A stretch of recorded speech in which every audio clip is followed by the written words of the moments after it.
सूपनखा, हाँ सूपनखा रावण की बहनी। सूपनखा भेष बना करके राम जी के पास आई। हमारी तरफ देखो, राम जी देख नहीं रहे। राम जी देख किसकी तरफ रहे? सीतहि चितए कही ते ही बाता। देखो क्या बात है। देखो जितने विवाहित पुरुष बैठे ध्यान से सुन लो, तुम्हारे काम की बात है। कोई दूसरी स्त्री डोरा डालने आए तो राम जी से सीखो। राम जी बैठे जानकी जी के साथ और डोरे डाल रही है सूपनखा, तो कह रही हमारी तरफ देखो, और राम जी देख जानकी जी की तरफ। अच्छा एक बात बताओ, किसी से आदमी बात करेगा तो उसकी तरफ देखेगा कि नहीं देखेगा?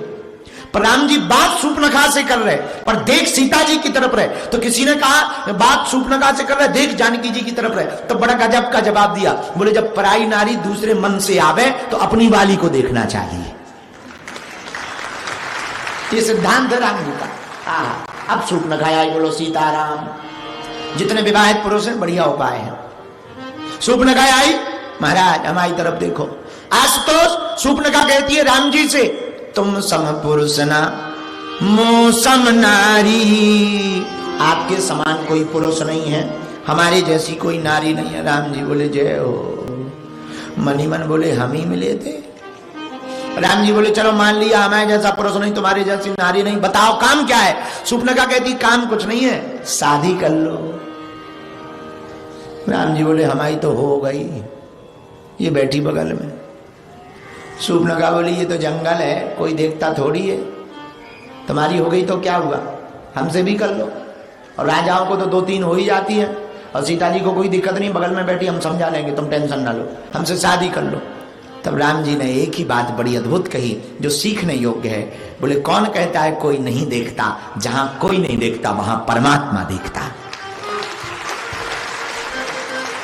तो जंगल में भी राम जी क्या अद्भुत उपदेश दे रहे हैं। इसलिए आज तो तुमने पूछा कि कौन सी चीजों से बचें, ये दूसरी बात है। एकांत के पाप से बचो, कितने भी अकेले रहो, पाप से बचो। बोलो सीताराम। जोर से बोलो, और जोर से बोलो, और जोर से बोलो। तीसरी बात सुनो, अति स्वार्थ से बचो। मक्खी गुड़ में गड़ रही पंख रही लपटाए। ज्यादा स्वार्थ करोगे जल्दी निपट जाओ। 2 चींटे थे क्राइस्ट चर्च के,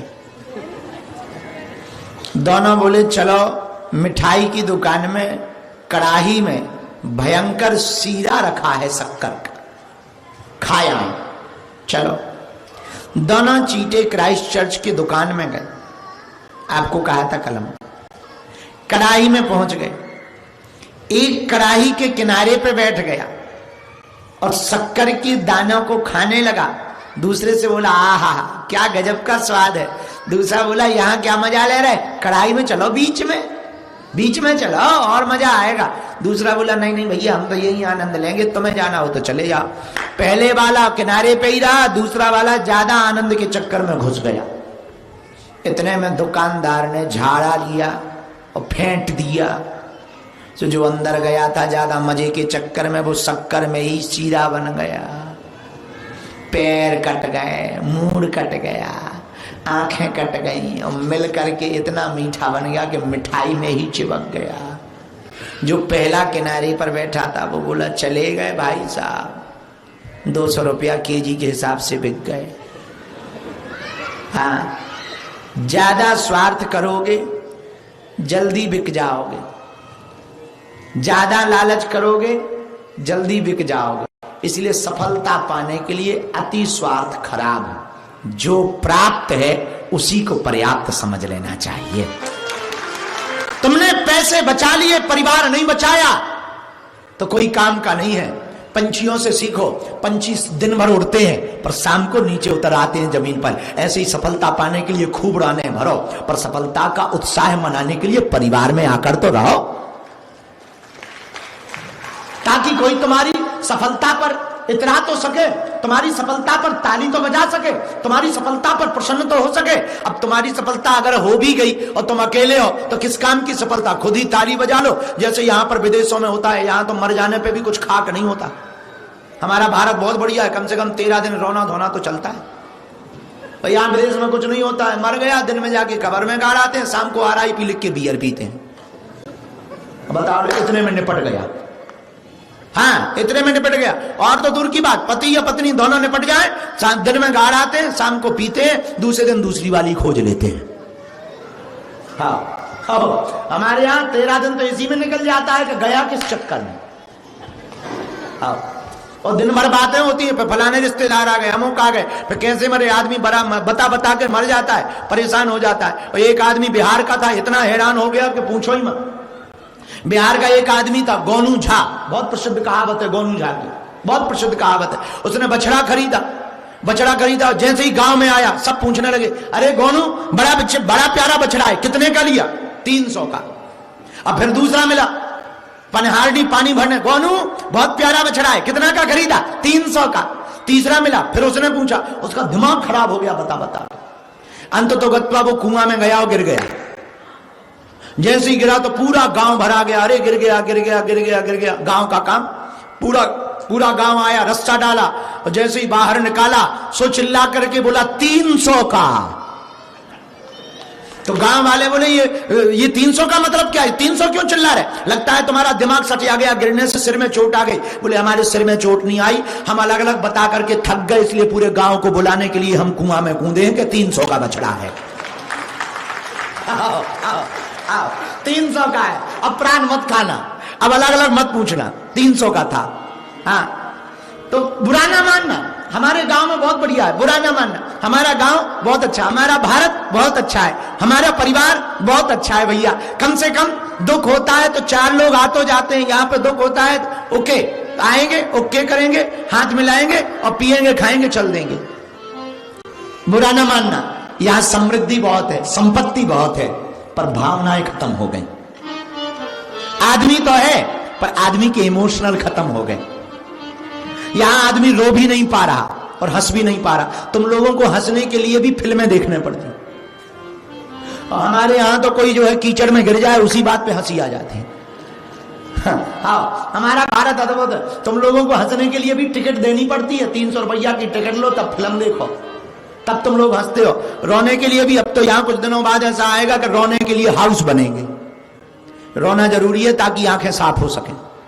हमारा भारत बहुत बढ़िया है, दूसरे के दुख को देख करके भी रो तो लेते हैं। अब अंदर से रोए बाहर से रोए वो बात अलग है, पर कम से कम दुख में खड़े तो हो जाते हैं। परिवार हमारा अच्छा है भैया, बुरा ना मानना, पैसा सब कुछ नहीं होता, परिवार भी सब कुछ होता। राम जी की विजय इसलिए हुई क्योंकि राम जी ने पद को नहीं चुना, राम जी ने परिवार को चुना।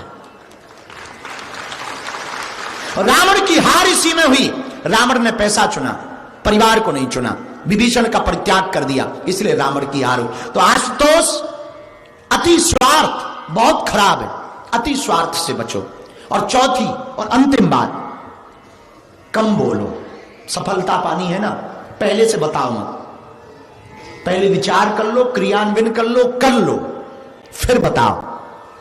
पहले विचार, फिर कार्य, फिर प्रचार। और हम लोग क्या करते, पहले प्रचार फिर कार्य, बाद में जब फेल हो जाते तो विचार कि फेल हुए क्यों। लेकिन करो उल्टा, पहले विचार फिर कार्य, बाद में प्रचार करो। और तुम प्रचार करो या ना करो, सफलता पा जाओगे तो अपने आप दुनिया को पता लग जाएगा। तुम्हारा ही एक प्रश्न और है कि सफलता में किन चीजों, सफलता पाने के लिए किन चीजों से बचना चाहिए, ये तो हो गया उत्तर। आपने दूसरी बात बहुत अच्छी पूछी, आप कथाओं में संकीर्तन करवाते हैं। जरा ये माइक ठीक कर देना, थोड़ा और ठीक कर दो, है ठीक ऑलरेडी। आपने कहा कि आप कथाओं में संकीर्तन करवाते हैं, उसके पीछे कारण क्या है? कोई कारण नहीं है। दीवार बनती है, मसाला लगता है, मसाला लगाया जाता तो कुछ सांसें रह जाती हैं, उस पर प्लास्टर किया जाता है, प्लास्टर करने से सांसें भर जाती हैं, दीवार की स्ट्रेंथ मजबूत हो जाती है। वैसे ही कथाएं हैं, कथा एक सत्संग है, अनुष्ठान है। अनुष्ठान में कोई त्रुटि हो जाए तो सत्संग करके उसको ठीक कर लिया जाता है, कीर्तन करके उसको ठीक कर लिया जाता है, नाम जप करके उसको ठीक कर लिया जाता है। तो जिंदगी को ठीक करने के लिए संकीर्तन किया जाता है। और संकीर्तन, दूसरी बात, मन की विचलितता बहुत ज्यादा होती है। संकीर्तन से एकाग्रता आती है, एकाग्रता आती है, मन एकाग्र रहता है, मन भगवान की तरफ जुड़ा रहता है। तो संकीर्तन करने से मन को शांति मिलती है। तो हमें लगता है कि संकीर्तन उतना ही ज्यादा जरूरी है जितना भोजन में नमक जरूरी है। अब भोजन बहुत बढ़िया हो पर नमक ना हो तो भोजन किसी काम का है? बोलो। अच्छा, नदी हो पानी ना हो तो नदी किसी काम की है क्या? बोलो। सूर्य हो उजाला ना हो, सूर्य किसी काम का है? मिठाई हो पर मिठास ना हो, मिठाई किसी काम की है? शुगर वालों को तो है, हाँ शुगर वालों को है। अच्छा, कोई व्यक्ति या माता पत्नी या कोई पुरुष या स्त्री सुंदर हो पर नाक कटी हो, किसी काम के? गाड़ी बहुत सुंदर हो इंजन खराब हो, किसी काम का है? मकान बहुत बड़ा हो पर रहने वाला कोई ना हो, क्या किसी काम का है? बोलो बोला नहीं। उसी प्रकार जीवन में याद रखना मेरे पागलो, जीवन बहुत सुंदर हो पर भगवान का भजन ना हो तो जीवन भी किसी काम का नहीं है। भजन कैसे करें?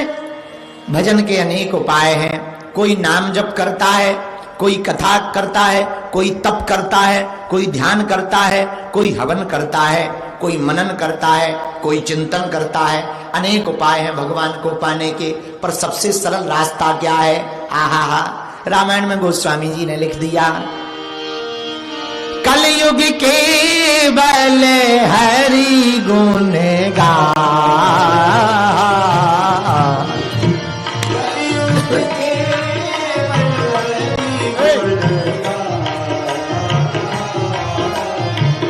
गावहि नर पावहि भव पार।